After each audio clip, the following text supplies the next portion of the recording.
Zimkhita, a very good morning to you. How are the drivers responding to knowledge that there's cameras now?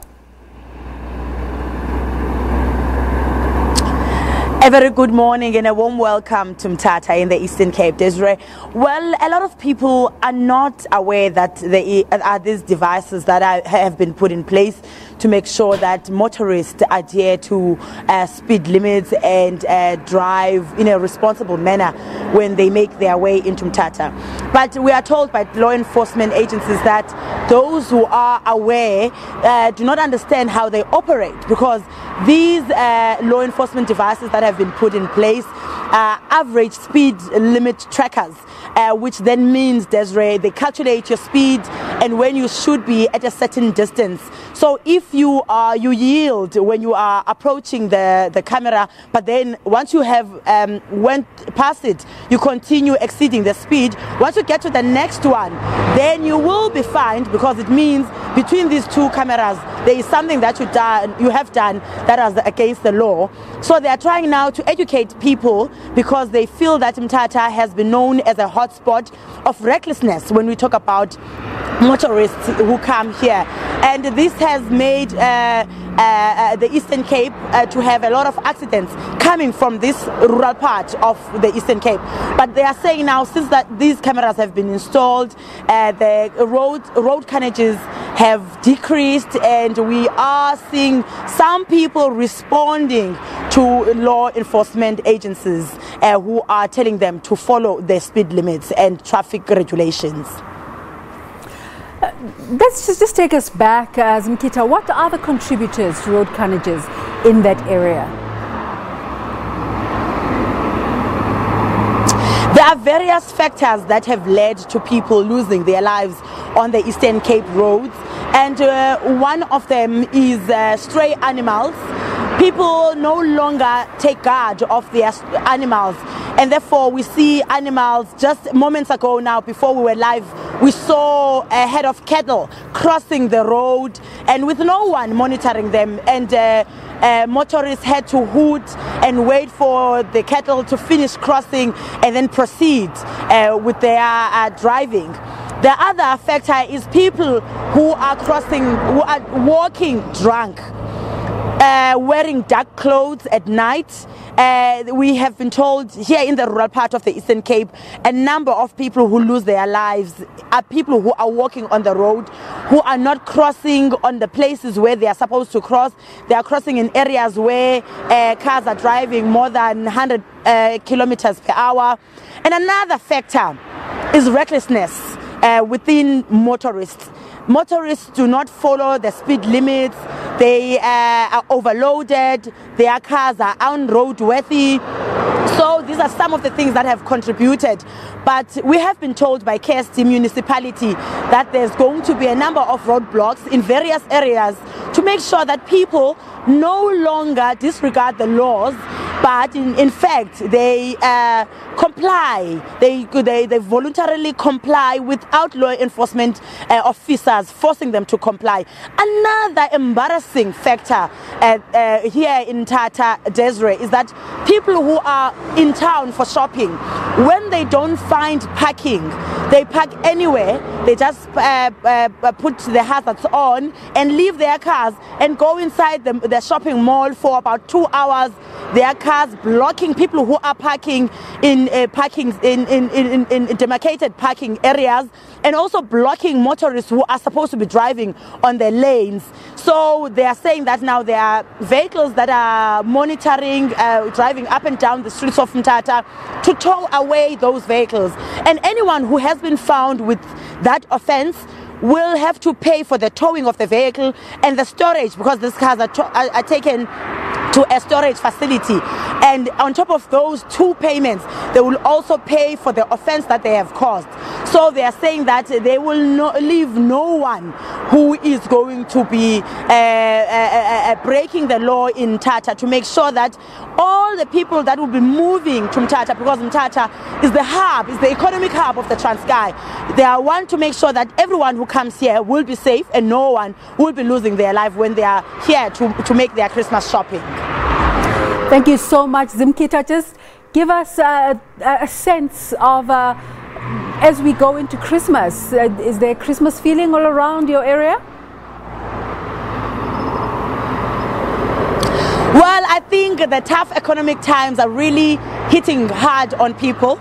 It's not as congested as it usually is when it's a day before Christmas, because a lot of people, we usually see a lot of people making their way into town for their last minute shopping, but it's not the case anymore. However, it's a different scene when you make your way close to shebeens and taverns. That's why you see a lot of people grouping together, having loud music. But when you go into your rural areas, there are festivities taking place there. A lot of boys are coming from the bush, and the celebrations are continuing, celebrating the hundreds that have managed to come back alive from the bush. We know that more than 20 boys have lost their lives in the Eastern Cape due to botched circumcision, dehydration, and other related issues of negligence. But hundreds of them, Desiree, have made the journey back from the bush to their homes, and there are a lot of festivities, there are weddings, there are many celebrations taking place, and we are expecting a lot of people to converge to Port St. John's Second Beach tomorrow, which is a hotspot for Christmas people to celebrate their Christmas festivities there. So that's where we'll be tomorrow to give you the latest of what is happening there, if the lifeguards will be there, because it's usually a problem when people are there, there are no lifeguards, but we'll monitor that situation tomorrow. Zimkhita, I thought you can't call them boys when they come from the bush.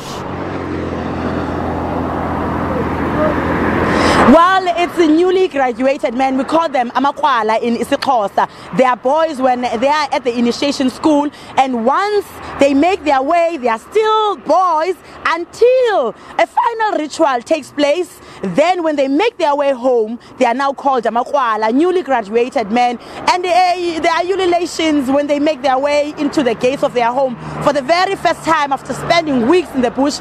So it's a very exciting mood in rural areas, people celebrating the return of their young men who are believed to be people that are going to take after their fathers, people who are going to be responsible to change the scenario or the way men are seen in society, men who are seen as abusers of women and children. But these young graduated men are taught skills in the bush on how to transform that narrative and on how to be ahead of their families and how to take care of their families and how to be responsible. And also, they are encouraged to take education seriously, because it is the only way that can improve their lives, because we know that a lot of people in rural areas are in poverty, but through education they are able to change that way, because they will be getting jobs and then feeding their families and also be able to take their own children to school.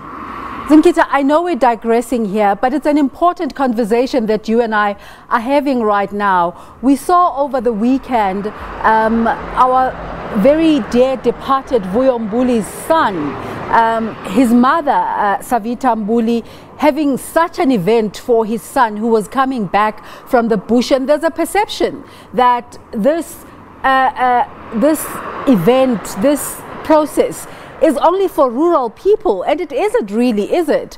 Tell us what it's about, and especially this event that happens after they come back. It's not only for rural people, even though it originates from rural areas. This is a rite of passage for boys into manhood. This is where they are given skills, leadership skills, they are given advices, and also they are told about various cultures that are followed by that particular family. Here in the Eastern Cape, we have different tribes. We have Amambondo, we have Amaxhosa, we have Amabhaca, and we have Amahlubi. This initiation custom is followed in different ways by these different tribes. However, the practice is similar, and the parents are usually crossing fingers when the boy goes to the bush. But when he returns, it's a celebration, because now there will be an addition to the family of someone who is going to lead the home into the right direction. And once the boy has now graduated into a young man, he will be given tasks tasks to do at the family. His brothers, if he has brothers, will look up to him and how the custom was followed when it was his turn. So it's not just in urban areas, but we cannot run away from the fact that, I mean, it's not only in rural areas, but we cannot run away from the fact that the rural setting is the best setting for this custom, because one of their beliefs is that this initiate must not be amongst women. The initiate must be in the bush, far away from women, and not interact with girls during that period, which usually lasts about 3 weeks in the bush. So in an urban setting, you hardly find an area where there is space to put amabhoma, which we call the traditional, the initiation schools. So in rural areas, there's a lot of land that is open, so they just put their initiation schools there, and then the process continues. But the most important thing, Desiree, is the return of these boys. You should see how the parents are excited, the women, how they ululate in the yard, how they sing, how they dance when these young men make their home. Make their way back home after 3 weeks of staying in the bush. However, this custom has not been without controversy. We have seen a number of boys losing their lives in the bush, mostly because of forced circumcision and also illegal traditional surgeons. But there is a law that was passed in 2016 here in the Eastern Cape, which then regulated who is a traditional nurse, who is the traditional surgeon, and who are the main custodians of this custom, and how the Department of Health and the Department of Traditional Affairs can then intervene to solve the problems that are facing this custom.